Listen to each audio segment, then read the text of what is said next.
Good evening dear students. Bansur PG college Bansur की online class में आपका हार्दिक अभिनंदन है। आज हम अध्ययन करेंगे राजस्थान ज्योग्राफी से संबंधित शॉर्ट क्वेश्चन पूछे जाते हैं। उनमें इससे पहले हमने 10 क्वेश्चनों को देख लिया, अच्छे से पढ़ा हमने। अब आगे बात करते हैं। नेक्स्ट क्वेश्चन, अरावली क्षेत्र में आदिवासियों के द्वारा की जाने वाली कृषि को किस नाम से जाना जाता है? अरावली क्षेत्र में आदिवासी जनजातियों में मेन रूप से भील जनजाति निवास करती है। उस भील जनजाति के द्वारा जो कृषि की जाती है, स्थानांतरित प्रकार की कृषि की जाती है। स्थानांतरित प्रकार की कृषि कैसी होती है, किसे कहते हैं? इस कृषि में क्या होता है कि इस कृषि में पेड़ों को काटा जाता है, उबड़ खाबड़ भूमि होती है, फिर उसको समतल किया जाता है। उसके बाद में जो कृषि का कार्य किया जाता है उसे स्थानांतरित कृषि कहते हैं। पहाड़ी भागों में की जाने वाली जो कृषि होती है इसको चिमाता के नाम से जाना जाता है, जबकि मैदानी भागों में जो कृषि की जाती है उसको किस नाम से जाना जाता है? दजिया या वालरा के नाम से जाना जाता है।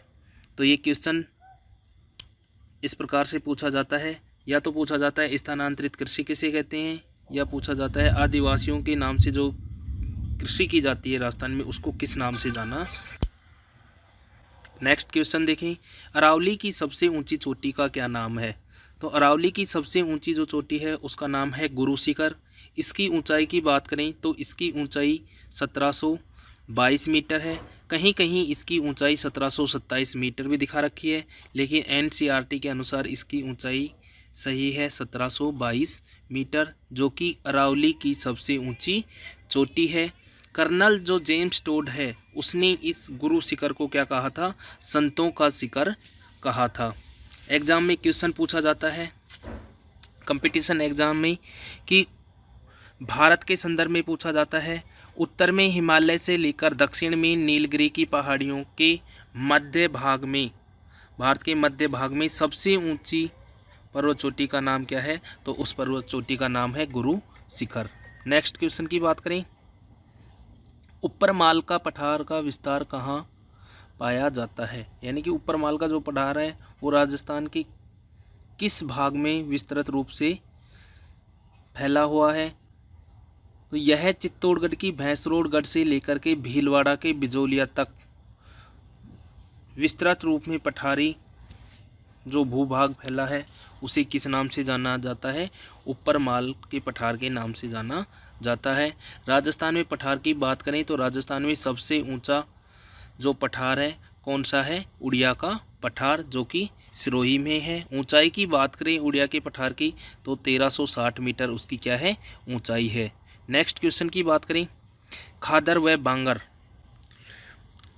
अक्सर हमेशा एग्जाम में पूछे जाते हैं, खादर या बांगर प्रदेश।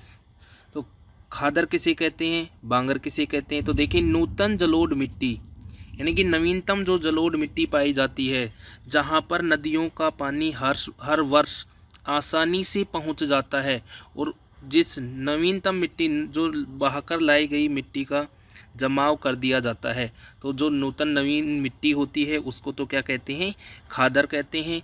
जबकि जहाँ पर नदियों का पानी नहीं पहुंच पाता है, जहां पर पुरानी मिट्टी का क्षेत्र पाया जाता है, उसको किस नाम से जाना जाता है? खादर बांगर के नाम से जाना जाता है। तो शॉर्ट में बोलें तो नूतन जलोढ़ मिट्टी होती है, खादर होती है, और पुरातन जो मिट्टी होती है उसको क्या कहा जाता है? बांगर कहा जाता है। तो ये भी इम्पोर्टेंट क्वेश्चन है। नेक्स्ट क्वेश्चन की बात करें, छप्पन का मैदान किसे कहा जाता है? तो छप्पन का मैदान है, माही नदी है। माही नदी जैसे ही मध्य प्रदेश से निकलने के बाद में राजस्थान के बांसवाड़ा क्षेत्र में खादू गांव से प्रवेश करती है। प्रवेश करने के बाद में बांसवाड़ा ज़िले में और प्रतापगढ़ ज़िले में बहती है। तो इस नदी के बहाव क्षेत्र में 56 ग्राम समूह है या 56 नदी नालों का जो समूह है पाया जाता है। इसके बहाव क्षेत्र में उसे किस नाम से जाना जाता है? 56 के मैदान के नाम से जाना जाता है। तो ये 56 का मैदान पूछा जाता है। आपसे पूछे 56 की पहाड़ियाँ कहाँ हैं, तो 56 की पहाड़ियाँ कहाँ हैं, बाड़मेर में। जबकि एक और पूछा जाता है इसी 56 से संबंधित कि 56याँ अकाल, 3 टर्म्स होती हैं, 56 का मैदान, 56 की पहाड़ियाँ और 56याँ अकाल। तो 56याँ अकाल की बात करें तो 56याँ अकाल विक्रम संवत 1956 में पड़ा था, और सन की बात करें तो 1899 में। तो इस प्रकार से 3 टर्म्स क्वेश्चन के रूप में पूछी जाती हैं, 56 का मैदान, 56 की पहाड़ियाँ और 56याँ अकाल। अब नेक्स्ट आगे बात करें नेक्स्ट क्वेश्चन की, तो विंध्यन कगार क्षेत्र का विस्तार कहाँ पाया जाता है। तो इस भूभाग का विस्तार देखें, सवाई माधोपुर, करौली व धौलपुर जिले में पाया जाता है।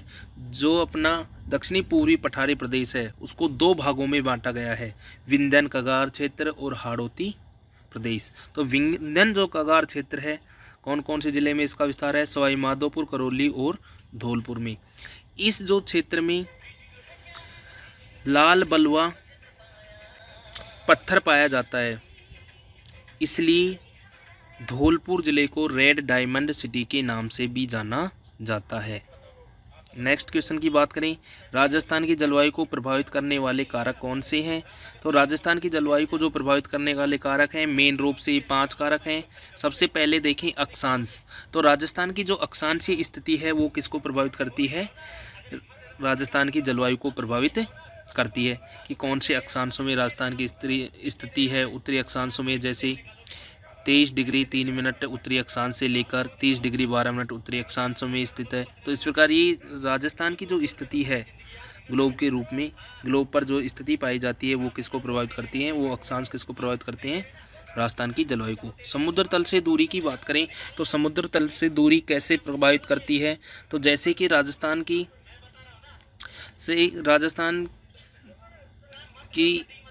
जो स्थिति देखें तो वो अरब सागर से लगभग कितनी दूरी पर है, 400 किलोमीटर। जो समुद्र तल है नज़दीकी कौन सा पड़ता है, अरब सागर। तो अरब सागर से राजस्थान की जो दूरी है लगभग 400 किलोमीटर पाई जाती है। तो दूरी अधिक होने के कारण राजस्थान में चरम जलवायु का विकास हुआ है, इसलिए गर्मियों में गर्मी अधिक और सर्दियों में सर्दी अधिक पड़ती है। तो इस प्रकार समुद्र तल से दूरी प्रभावित करती है।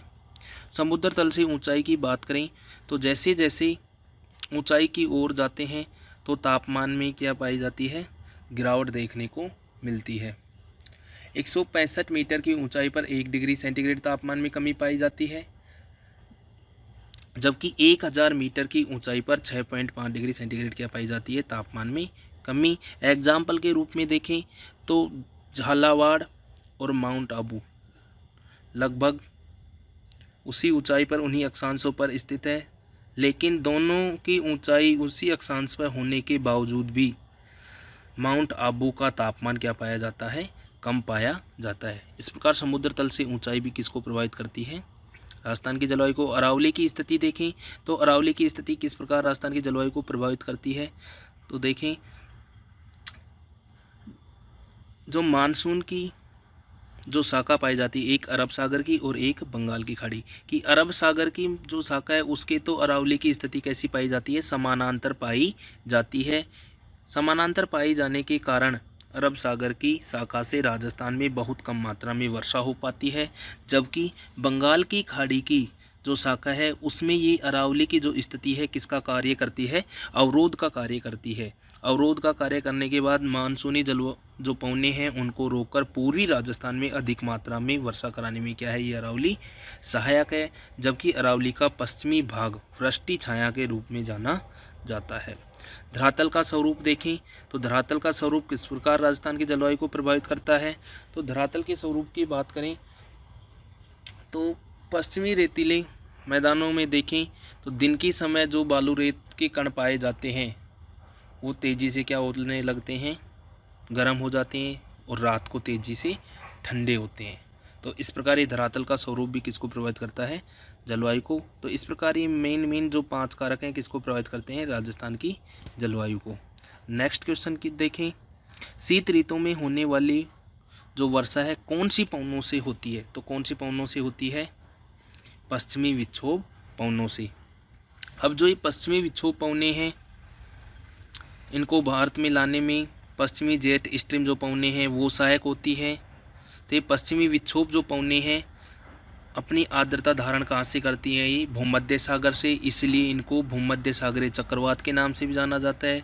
और शीत ऋतु में आती है तो इसलिए इनको शीतोष्ण चक्रवात के नाम से जाना जाता है। तो ये पश्चिमी विक्षोभ जो पौने हैं भूमध्य सागर से आर्द्रता धारण करने के बाद टर्की, ईरान, पाकिस्तान होते हुए भारत के उत्तरी पश्चिमी भाग से प्रवेश करती है और भारत में शीत ऋतु में क्या होती है, फिर वर्षा होती है। तो ये पश्चिम विक्षोभ पौने क्या है, सहायक है। उसके बाद देखें मावट किसे कहते हैं, इम्पोर्टेंट क्वेश्चन है, हमेशा लगभग एग्जामों में पूछा जाता है।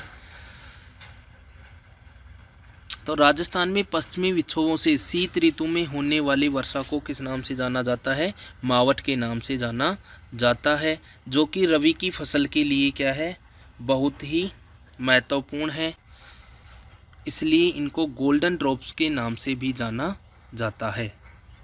तो ये मावट हो गया। नेक्स्ट क्वेश्चन की बात करें, राजस्थान में वर्षा कौन सी मानसूनी शाखा से होती है। तो राजस्थान में वर्षा है जो कि दक्षिणी पश्चिमी मानसून की शाखा से होती है, जिसको दो भागों में बांटा गया है, अरब सागर की मानसूनी शाखा और बंगाल की खाड़ी की मानसूनी शाखा। तो अरब सागर की जो मानसूनी शाखा है वो तो राजस्थान की बांसवाड़ा ज़िले से प्रवेश करती है। तो बांसवाड़ा ज़िले से प्रवेश करने के बाद में दक्षिणी राजस्थान में कुछ मात्रा में वर्षा करती है, उसके बाद में अरावली के समानांतर निकल जाती है।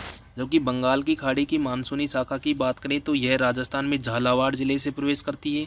उसके बाद प्रवेश करने के बाद में अरावली से ये मानसूनी पौने टकराकर पूर्वी राजस्थान में अधिक मात्रा में वर्षा कर देती हैं, जबकि पश्चिमी जो राजस्थान का क्षेत्र है, पश्चिमी जो क्षेत्र है वो वृष्टि छाया प्रदेश के रूप में जाना जाता है। इस प्रकार हमने आज ये 10 क्वेश्चन पढ़े। अब नेक्स्ट वीडियो में पढ़ेंगे अगले जो नेक्स्ट क्वेश्चन है।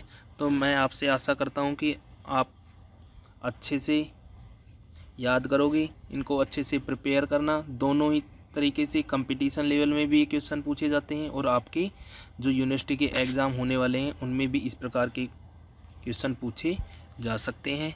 Thank you.